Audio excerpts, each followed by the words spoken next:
कि रेस्पिरेशन क्या होता है और हमारा रेस्पिरेटरी सिस्टम किस तरीके से काम करता है। इसके बाद हम रेस्पिरेशन में इन्वॉल्व ऑर्गन्स के बारे में बात करेंगे और लास्ट में ये देखेंगे कि हमारा ब्रेन ब्रीदिंग और रेस्पिरेशन को कैसे रेगुलेट करता है।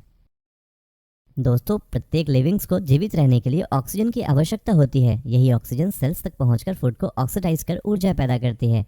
रेस्पिरेशन एक ऐसी प्रोसेस है जिसके द्वारा मनुष्य एनवायरनमेंट से ऑक्सीजन को लेते हैं तथा सेल्स में कुछ केमिकल रिएक्शन के परिणाम स्वरूप उत्पन्न हुई कार्बन डाइऑक्साइड को बाहर निकालते हैं। दोस्तों, एक हेल्दी एडल्ट प्रति मिनट 250 ml ऑक्सीजन ग्रहण करता है तथा 200 ml कार्बन डाइऑक्साइड को छोड़ता है। दोस्तों, सांस लेने के दौरान ऑक्सीजन युक्त हवा नाक और मुंह से फेफड़ों तक जाती है। सांस छोड़ने के दौरान कार्बन डाइऑक्साइड और अन्य वेस्ट उसी रास्ते से बाहर निकल जाती है। फेफड़ों में हवा को अंदर और बाहर ले जाने के इस प्रोसेस को पल्मोनरी वेंटिलेशन कहा जाता है। फेफड़ों में ऑक्सीजन एल्वियोली के थ्रू ब्लड स्ट्रीम में जाती है और उसी समय कार्बन डाइऑक्साइड ब्लड स्ट्रीम से एल्वियोली में आती है और लंग से एक्सक्रीट हो जाती है। लंग्स और ब्लड के बीच गैसेस एक्सचेंज के इस प्रोसेस को एक्सटर्नल रेस्पिरेशन कहा जाता है। वहीं इंटरनल रेस्पिरेशन में गैसों का एक्सचेंज कैपिलरी में फ्लोइंग ब्लड तथा टिश्यू के बीच डिफ्यूजन के माध्यम से होता है। दोस्तों, रेस्पिरेटरी सिस्टम हमारे बॉडी में पल्मोनरी वेंटिलेशन, एक्सटर्नल और इंटरनल रेस्पिरेशन, ऑल्फैक्शन और फोनेशन को सपोर्ट करता है। दोस्तों, चलिए अब ये जान लेते हैं कि हमारा रेस्पिरेटरी सिस्टम कैसे काम करता है। दोस्तों, रेस्पिरेशन के मुख्य रूप से 2 स्टेप्स होते हैं। पहला, जिनमें हम सांस लेते हैं और दूसरा जब हम सांस छोड़ते हैं। दोस्तों, जब हम सांस लेते हैं तब हमारी सांस में सिर्फ ऑक्सीजन ही नहीं आता बल्कि कार्बन डाइऑक्साइड और नाइट्रोजन जैसी अन्य गैसें भी आती हैं, परंतु हमारा शरीर सिर्फ और सिर्फ ऑक्सीजन गैस का यूज करता है और बाकी सारी गैसों को बाहर निकाल देता है। दोस्तों, जैसे ही हम सांस लेते हैं तो हमारा डायफ्राम नीचे की तरफ चला जाता है जिससे हमारे फेफड़ों को फैलने के लिए जगह मिल जाती है और जैसे ही लंग्स फैलते हैं तब हवा साइनस से होते हुए फेरिंग्स तक चली जाती है। दोस्तों, साइनस हमारे सर में हड्डियों के बीच में एक एरिया होता है। जब हम सांस लेते हैं तब साइनस हवा के टेम्परेचर को संतुलन में रखता है और हवा में प्रेजेंट डस्ट पार्टिकल को हमारे शरीर के अंदर जाने से रोकता है। इसके बाद हवा विंड पाइप से होती हुई हमारे फेफड़ों तक पहुंचती है। लंग्स बाहरी हवा में से ऑक्सीजन को एब्जॉर्ब कर हमारे शरीर के ब्लड में मिला देते हैं। ब्लड द्वारा यह ऑक्सीजन टिश्यू तक पहुंचता है और टिश्यू द्वारा यह ऑक्सीजन सेल्स तक पहुंचता है। इसके बाद सेल्स ऑक्सीजन का इस्तेमाल ऊर्जा बनाने के लिए करती है। सांस छोड़ने से पहले शरीर में ऑक्सीजन और कार्बन डाइऑक्साइड का एक्सचेंज होता है। जब कोई व्यक्ति सांस छोड़ता है तो डायफ्राम सिकुड़ता है और फेफड़ों पर दबाव पड़ता है जिससे हवा बाहर निकल जाती है। दोस्तों, ह्यूमन में रेस्पिरेटरी सिस्टम को 3 पार्ट में डिवाइड किया गया है। अपर रेस्पिरेटरी पार्ट जिसमें माउथ, नोज, फेरिंग्स और लरिंग्स इंक्लूडेड है। लोअर रेस्पिरेटरी पार्ट में विंड पाइप यानी कि ट्रेकिया, लंग्स, ब्रोंकाई, ब्रोंकियल्स और एल्वियोली इंक्लूडेड है। और तीसरा पार्ट रेस्पिरेटरी मसल्स का होता है जिसमें मेनली डायफ्राम आता है। इसके अलावा इसमें इंटरकोस्टल मसल्स, रिब केज और एब्डोमिनल मसल्स भी इंक्लूडेड है।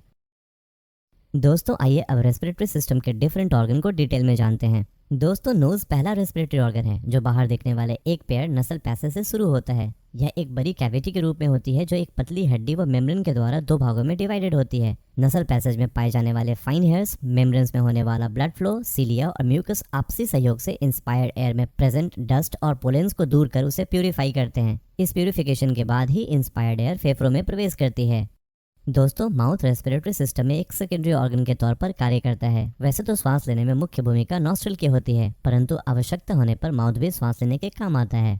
दोस्तों, रेस्पिरेटरी सिस्टम में एयर के लिए नसल कैविटीज के पीछे लरिंग्स तथा फूड के लिए माउथ से इसोफेगस तक का मस्कुलर ट्रैक्ट फेरिंग्स कहलाता है। दोस्तों, फेरिंग्स के 3 भाग होते हैं। पहला, नेसोफेरिंग्स जो कि नॉस्ट्रिल के ठीक पीछे रहता है। इसकी पिछली दीवार पर लिम्फॉइड टिश्यू होते हैं जिन्हें फेरेंजियल टॉन्सिल्स या एडेनॉइड्स कहा जाता है। कभी कभी यह टिश्यू बढ़कर फेरिंग्स में रुकावट पैदा कर देते हैं जिससे बच्चे मुंह से सांस लेने लगते हैं। दोस्तों, ओरोफेरिंग्स फेरिंग्स का माउथ पार्ट होता है। दोस्तों, लर्निकोफेरिंग्स फेरिंग्स का पोस्टीरियर पार्ट होता है जो हायोइड बोन से लेरिंग्स के पीछे तक रहता है। फेरिंग्स के इसी भाग से रेस्पिरेटरी सिस्टम और डाइजेस्टिव सिस्टम अलग अलग हो जाते हैं। आगे की ओर से एयर लेरिंग्स में जाती है और फूड्स पीछे की ओर से इसोफेगस में जाता है। दोस्तों, लेरिंग्स, फेरिंग्स और ट्रेकिया को जोड़ने वाली एक छोटी सी स्ट्रक्चर है। यह 9 टाइप्स की कार्टिलेज से मिलकर बना होता है। फूड्स को निगलने के दौरान एपिग्लोटिस लेरिंग्स के कवरिंग के तौर पर कार्य करती है तथा फूड्स को लेरिंग्स में जाने से रोकती है। दोस्तों, लेरिंग्स में वोकल कॉर्ड नाम का एक स्पेशल स्ट्रक्चर पाई जाती है। वोकल कॉर्ड म्यूकस मेम्ब्रेन होती है जो कि हवा के बहाव से वाइब्रेशन पैदा कर अलग अलग तरह की साउंड प्रोड्यूस करती है। दोस्तों, लोअर रेस्पिरेटरी ऑर्गन में सबसे पहला स्ट्रक्चर ट्रेकिया है। इसे विंड पाइप भी कहते हैं। यह एक सिलिंड्रिकल ट्यूब होती है। इसकी लंबाई 10 सेंटीमीटर होती है और इसमें 16 से 20 कार्टिलेज के इनकम्प्लीट रिंग होते हैं। दोस्तों, ट्रेकिया अंत में दाईं और बाईं ओर की ब्रोंकाई में डिवाइड होती है। प्राइमरी ब्रोंकाई फेफड़ों में जाकर छोटी ब्रांच में डिवाइड हो जाती है जिसे सेकेंडरी ब्रोंकाई कहते हैं, जो फर्दर टर्शियरी ब्रोंकाई में डिवाइड होती है। दोस्तों, प्रत्येक टर्शियरी ब्रोंकाई छोटी छोटी ब्रोंकियल्स में बढ़ जाती है। ये ब्रोंकियल्स फेफड़ों में फैले रहते हैं। हर ब्रोंकियल्स आगे चलकर छोटी टर्मिनल ब्रोंकियल में डिवाइड होती है। ब्रोंकाई और ब्रोंकियल्स मिलकर एक ट्री लाइक स्ट्रक्चर बनाते हैं जो बहुत सी ब्रांचेस में डिवाइड होती है। इन ब्रांच के अंतिम छोर पर एल्वियोली पाए जाते हैं। गैसों का एक्सचेंज इन एल्वियोली के माध्यम से ही होता है। दोस्तों, लंग्स फ्लेक्सिबल, सॉफ्ट और लाइट पिंक कलर के होते हैं। ये एक पेयर के रूप में शरीर के थोरैसिक रीजन के दाएं व बाएं भाग में डायफ्राम के ठीक ऊपर होते हैं। राइट लंग्स लेफ्ट लंग से लंबाई में थोड़ा छोटा पर कुछ अधिक चौड़ा होता है। दोस्तों, लेफ्ट लंग 2 लोब्स और राइट लंग्स 3 लोब्स में डिवाइड होता है। प्रत्येक लंग्स स्पंज टिश्यू से बना होता है जिसमें कई कैपिलरीज तथा करीब 30 मिलियन एल्वियोली पाई जाती है। दोस्तों, लंग्स का मेन फंक्शन एनवायरनमेंट से ऑक्सीजन लेकर उसे ब्लड सर्कुलेशन में प्रवाहित करना और ब्लड से कार्बन डाइऑक्साइड को एब्जॉर्ब कर उसे एनवायरनमेंट में छोड़ना है। गैसों का यह एक्सचेंज एल्वियोली में ही होता है। दोस्तों, लंग्स में गैसेस एक्सचेंज के लिए कुछ मसल्स की आवश्यकता होती है। ये मसल्स श्वास को लेने व छोड़ने में मदद करती है। मुख्य रूप से ब्रीदिंग के लिए डायफ्राम होता है। दोस्तों, डायफ्राम स्केलेटल मसल से बनी हुई एक पतली चादरनुमा स्ट्रक्चर है जो थोरैसिक साइट्स की सतह पर पाई जाती है। डायफ्राम के कंट्रैक्शन से एयर नॉस्ट्रिल से होती हुई लंग्स के अंदर एंटर होती है और डायफ्राम के रिलैक्सेशन से एयर लंग्स के बाहर निकल जाती है।